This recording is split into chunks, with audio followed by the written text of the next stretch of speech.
The Sorrows of Young Werther is a book written by Goethe. It shows us what a true full-stack writer can do, because he wrote both The Sorrows of Young Werther and also Faust, and these are two opposite books.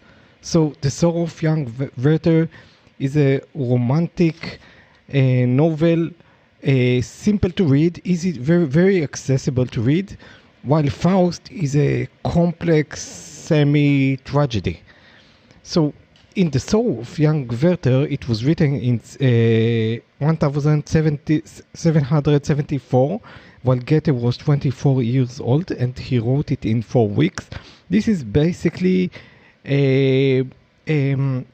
full of letters written from Werther to Wilhelm, and this is already showing what is the essence of this book. The essence of this book is to get inside the mind of Werther and see his thoughts. And also Werther himself is fully encompassed by his thinking, and he is not really open to other notions, but it's okay. He is 24 and he is looking for this girl Charlotte.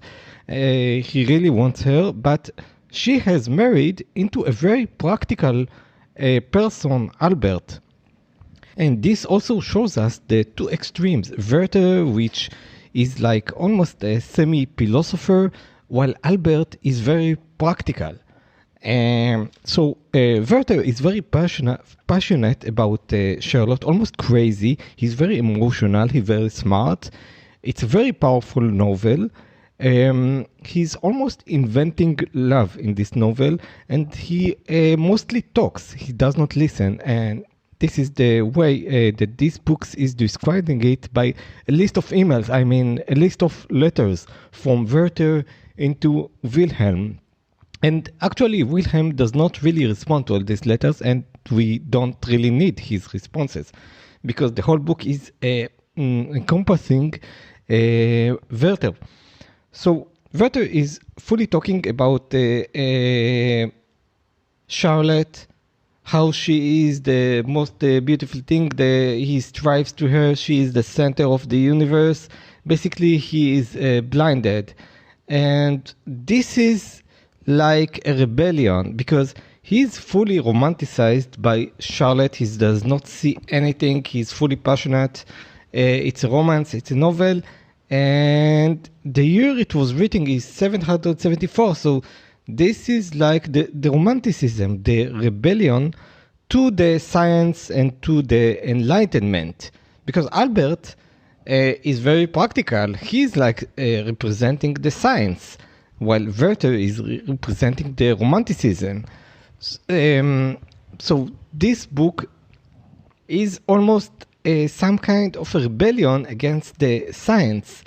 And it's crazy how accessible it is, how clear it is to read it, as opposed to Faust. And as we said, these are basically two extremes, and we see these two extremes repeating over and over, with front end and back end, with Werther, who is romanticized, and with Albert, who is super practical. And Albert actually is the one who is marrying Charlotte. And also Charlotte, she is pretty much boring. She is all about the daily life, no real personality. He basically, Werther himself, he basically inflates her into full encompassing, and he thinks about her all the time. And actually, the only things that limit Charlotte is like the universe. And I mean, nothing is limiting the power of Charlotte on Werther. I mean, Werther is only limited by his mind. So one of the interesting thing is that people took this book very seriously, and it was banned at some point. And actually, Goethe himself said that, okay, I understand this book should have been maybe banned for some period, because people really took it seriously.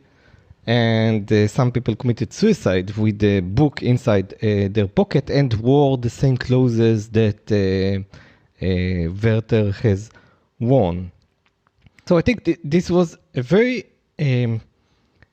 brief review of the Sorrows of Young Werther, very accessible book, showing what a true genius mind like Goethe could do, who is a full stack writer. He could write both extremes. Probably wasn't aware of his power, really immense power on his writing, and it's really great one. And with that, we have came to the finish of a brief comparison and brief overview of Sorrows of Young Werther and why Goethe was really a full stack writer.